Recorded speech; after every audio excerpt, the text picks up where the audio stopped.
So I was doing my laundry, and I was about to switch my clothes from the washer to the dryer. And you know, before you do that, you gotta look at the lint trap, because if there's lint in there, you're gonna start a fire, and then your laundry won't get done. But this time was the first time I noticed when I opened up the lint trap that it was empty. And I'm pretty sure it's been empty pretty much every time I do my laundry. So this means someone else must be emptying the lint trap after their laundry to leave it clean for me. And that other person is my roommate, because we're the only two people who can access this dryer. But what this video is about is the prisoner's dilemma, and you'll see how this relates in a little bit. And for anyone who's not aware, it's this very common thing with like economics. It's kind of like a game theory thing, where you have these two people, and depending on if they remain silent or confess or whatnot, there's different consequences for each of them. The scenario is kind of that you have these two guys that are being interviewed by the police. So it looks like we have our orange guy, and then we have our blue guy. Okay? Now, each of these boxes shows like a scenario that could happen depending on what they tell the detectives. So then I spend like 5 minutes explaining the prisoner's dilemma, but I think if you don't know what that is, just go look it up and then come right back. Lint trap before. Hold on, let's make this big. Even bigger. And I like Cambria math. Okay.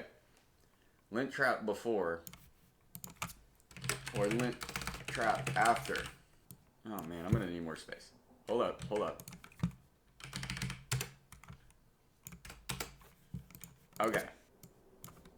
Now let's say it's like over here, I'll be orange. This is me. These are like my decisions, okay?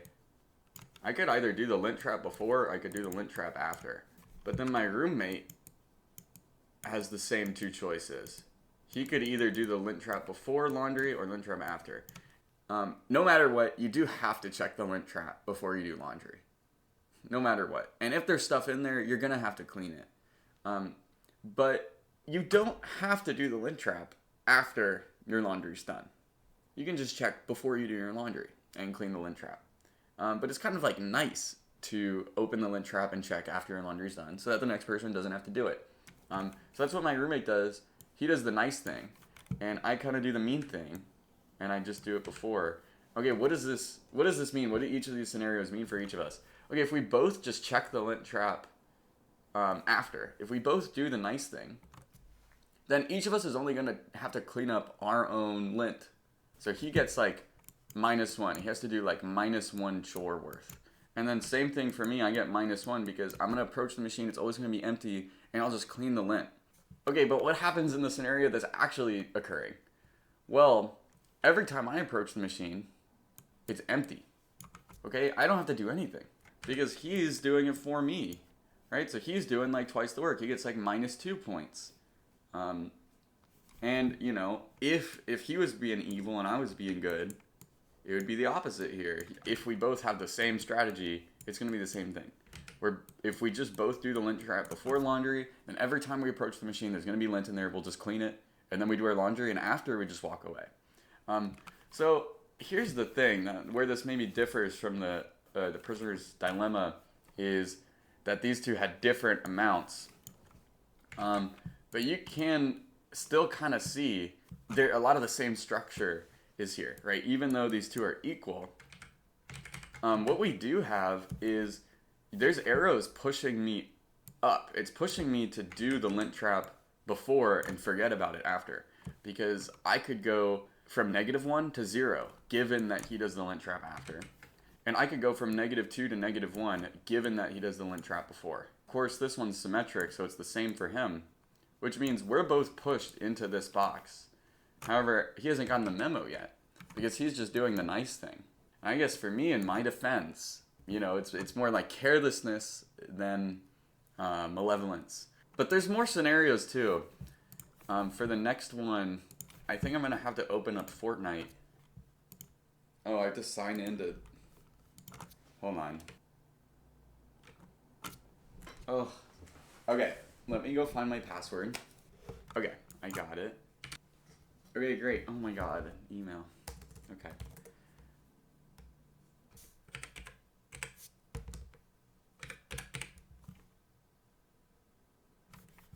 Okay, we made it in. Okay, we're in, and look at how cute my guy is here. I have some emotes. I have this one. This is Woman. I think Megan Thee Stallion made this song. I just really like how the skin looks. So we're gonna queue up. Okay, we're loading in. It's probably gonna be a little bit before I can demonstrate this, and I might just like lose immediately. I feel a little bit washed. Okay, I kind of want to play a little scaredy. Let's go to this pool room. And I guess I don't know if I should be explaining the thing that I'm going to try to show, but there's really 3 teams involved. There's your team, someone else that you're fighting, and then a third party that benefits. Ooh. Okay, this kind of sucks. Who picked this drop?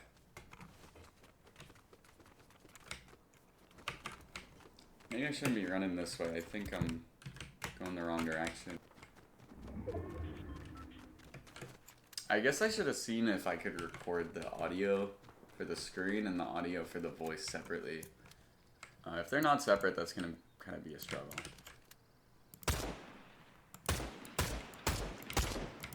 Okay, in my defense, she's like 2 pixels on my screen. And also I have a blindfold on. Yes! This is the best day of my life. Their car.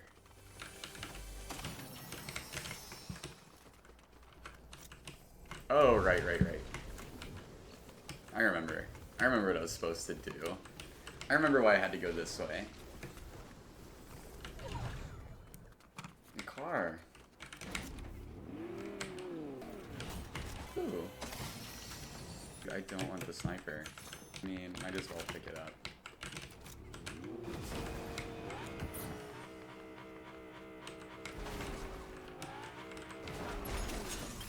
Alright.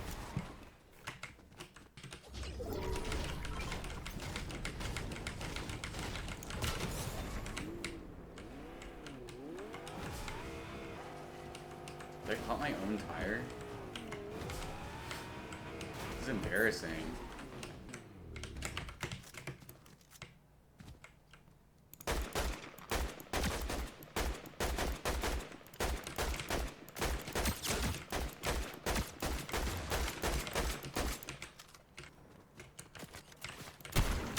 Oh, shit.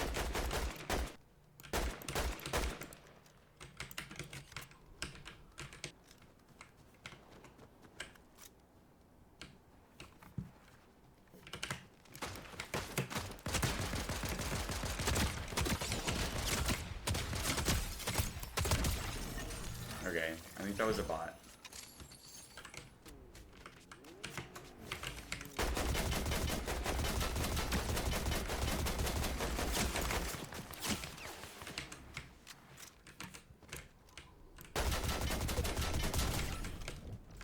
Okay, now we're in a fight. There's kind of 3 people involved. Now, if I fight this girl, this is exactly the prisoner's dilemma.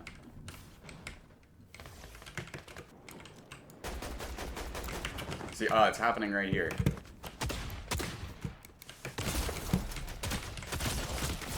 So, alright, that was actually perfect. We both fight each other. So we both weaken each other, take resources, put ourselves in weird positions. Then that gives the other girl just the objective advantage. All she has to do is sit back, because we both fought. It was maybe like a more embarrassing game of Fortnite. That was Daft Punk.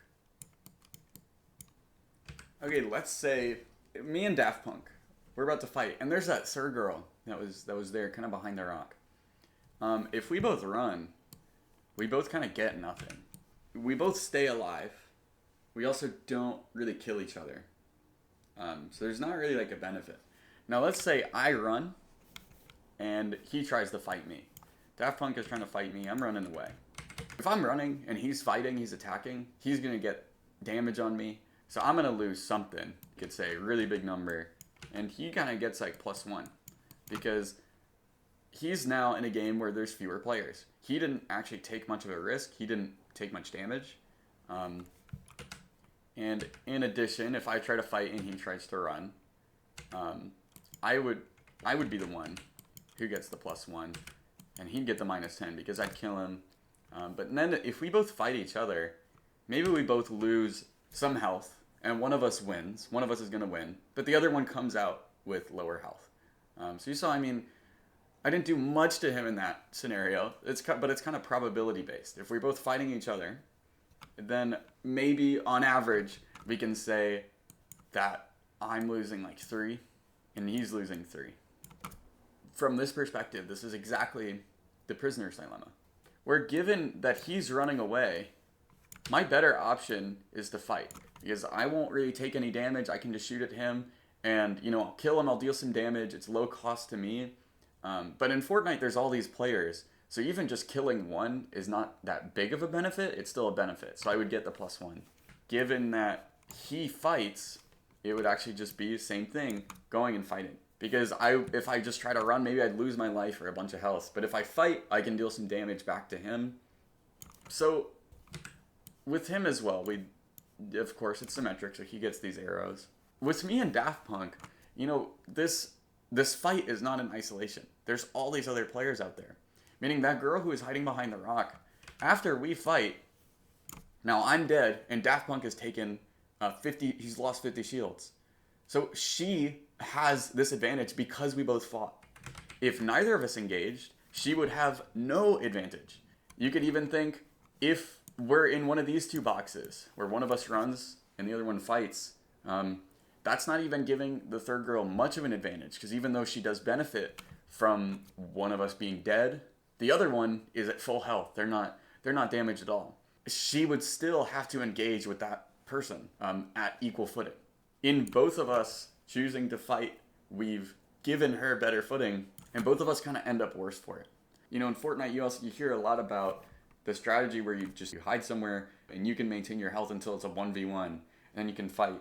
And that does happen, but maybe why that doesn't happen all the time is because this prisoner's dilemma situation that's dragging people away from this do nothing box and into the fight box, even though the fighting box is going to hurt you more. Of course, in addition, it's also a game, and games are fun when you're engaging with the mechanics. So that could be another reason why people don't just go in this runoff box and try to hide, and they actually do prefer to fight. Okay, and I have one more.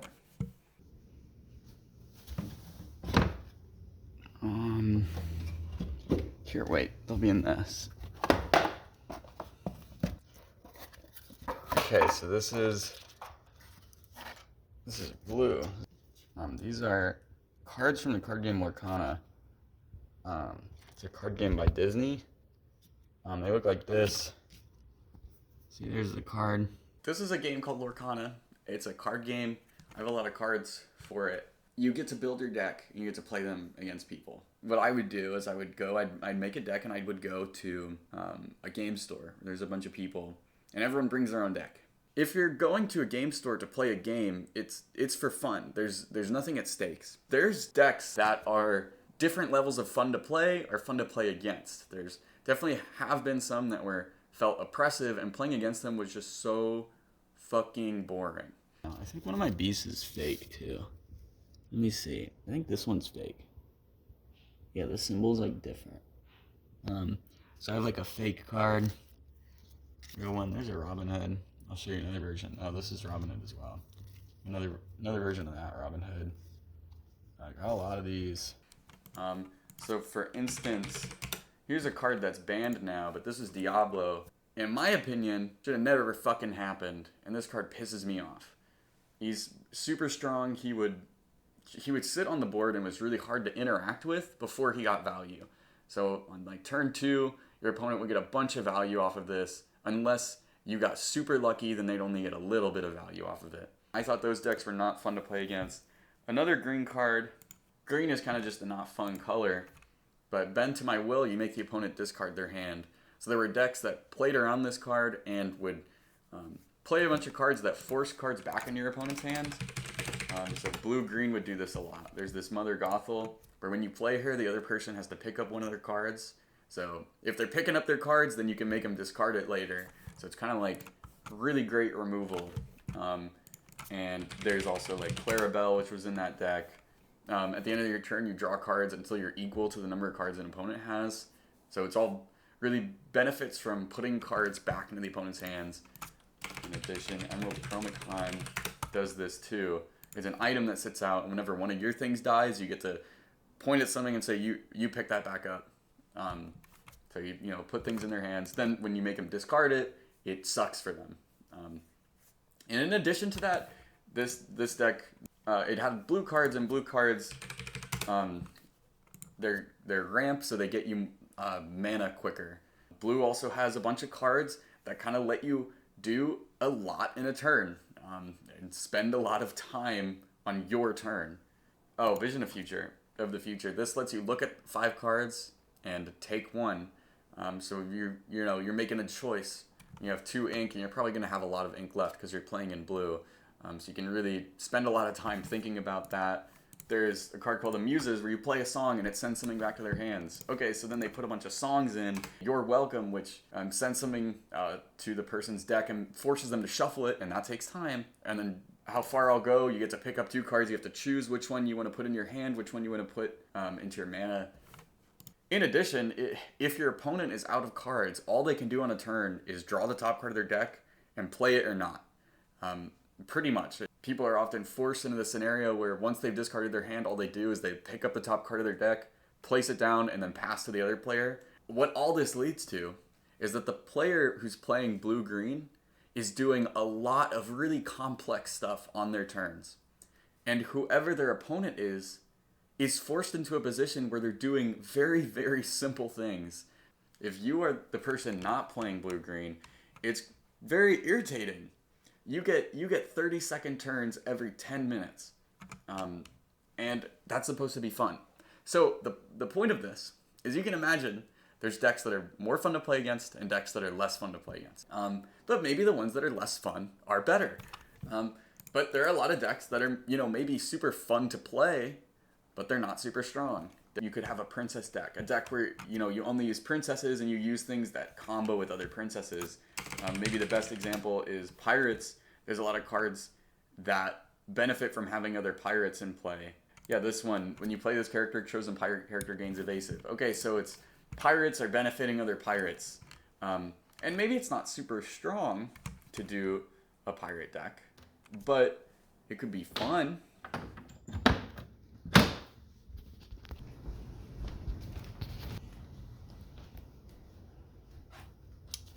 Okay, well I have these 2 here. These are like super shiny ones. Whoa, look at that guy. You saw him, but like a different version. Look at that. Whoa. You can play a strong deck or play gimmicky deck. And I don't know if I spelled that right. Yeah. And the opponent has the same things. Let's say we both play a gimmicky deck. We're both probably having a ton of fun. We'll say 10 points of fun. So we both get 10 because we're both using these decks that are maybe using uncommon combinations of cards, and unexpected things happen because we haven't played these decks all the time. And they're doing wackier things. They're maybe at a lower power level, but it's still fun because we feel evenly matched. Both of our decks are maybe at the same strength because they're both gimmicky. Now, if you're playing at strong decks too, you could say you could still have fun. I mean, I have a lot of fun playing strong decks versus strong decks. You could say +4 units of fun. It's cards that you've seen before. There's a lot of fun to be had with strong decks, though. It can be about training to get better and training how to use your hand the best. But it still is a lot of strong cards. There's little room for error, so you do have to be locked in. Then if we look at these 2 other boxes, if I come in with my strong, busted out deck where I have cards that I've paid $40 for each, and my opponent is playing a princess deck, maybe I'm going to have fun just like destroying, wiping the floor. And they're just going to be sitting there. They're going to have like negative fun because they won't even get to use their cards. They won't get to see their deck do its thing. And down here is the same thing. Maybe if I come in with my pirates deck and I'm playing against that blue-green, it's not going to be fun for me at all. I'm not going to get to do anything. I'm not going to get to do what my deck is supposed to do. And this exhibits the exact same structure that the other ones did. I should move from playing a gimmicky deck to a strong deck, given my opponent's playing gimmicky, and I should move from gimmicky to strong deck, given that my opponent's playing strong, because my score goes up if I do that. The fun score that I'm having improves, and same for them. If we both play strong decks, we maybe both have less fun than playing gimmicky decks. And this is the prisoner's dilemma at work. However, this one is kind of unrealistic because it's not totally true, all of the little assumptions here. For instance, if I'm playing a strong deck versus a gimmicky deck, I might actually not just have more fun. It's not always just more fun to win. Sometimes it tends to be more fun to have a good challenge. So if I'm playing a strong deck against a gimmicky deck, maybe I'm only getting 3 points of fun, less than if it's a hard-fought battle. Because even though you're winning, winning, of course, is not everything. And we could say the same thing down here, assuming our opponent has the same interests. And in this case, we kind of see some reversals. Now, still, if I'm playing a gimmicky deck and my opponent's playing a strong deck, I'll want to move up. But if my opponent's playing the gimmicky deck, I want to move down. And because it's symmetric, same thing. The opponent wants to move this way or this way. So we actually have two equilibriums where we're either both playing strong decks or both playing gimmicky decks. And this is just how it works out. And people will often bring multiple decks. They'll have some strong one. People also bring a gimmicky deck so that they can play weaker decks versus weaker decks and just see what happens, see what kind of fun they can have there. This isn't exactly the prisoner's dilemma, but it exhibits a lot of similar structure. And of course, each of these numbers depend on the person. Maybe you do have someone for whom winning is everything. So playing the strong deck versus the gimmicky deck, maybe, if I'm a person whose winning is everything, which I'm not, maybe this is just like 100 points because it's so easy, it feels so good. And maybe down here, this isn't actually even that fun for them. They would rather be playing a strong deck or something. Who knows? It depends on the person what, these values would be. This is very easy to circumvent. It's much easier than the Fortnite scenario, where I can just announce to people I'd like to play gimmicky decks, and then that's what I would do. And then I don't have to really worry about this. I'm like literally always thinking about the prisoner's dilemma. Anything will happen to me, and my first thought will be, this is exactly like the prisoner's dilemma. But okay, that's something that I just think about. So now you know.